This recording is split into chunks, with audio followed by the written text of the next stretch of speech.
இபவர சமாரூடம் சிந்துஜா பிராணநாதம் சசிரவிஜ நேத்ரௌ சாந்திதம் சர்வலோகே மதனகோட்டி ஸ்வரூபம் சிந்திதானந்தகாரம் விதி ஹர ஜன வந்தியம் வெங்கடேஷம் நமாமி.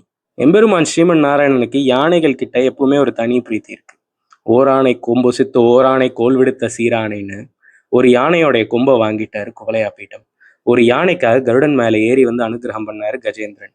ஏன், ஆண்டாள் கூட வாரணமாயிரம் சூழ அப்படின்னு 1000 யானைக்கு நடுவுல 1001வது யானையை எம்பெருமான் கஜகதியில நடந்து வராருன்னு தான் சொல்றாங்க. இவ்வளவு ஏன், எம்பெருமானையே ஒரு யானையோட ஒப்பிடலாம்.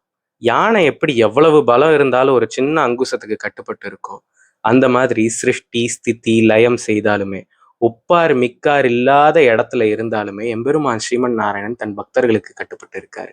அகம் பக்த பராதீனக அப்படின்னு சொல்றாரு. யானை பெருசுன்னா யானையை விட பெருசு எம்பெருமானுடைய கருணை.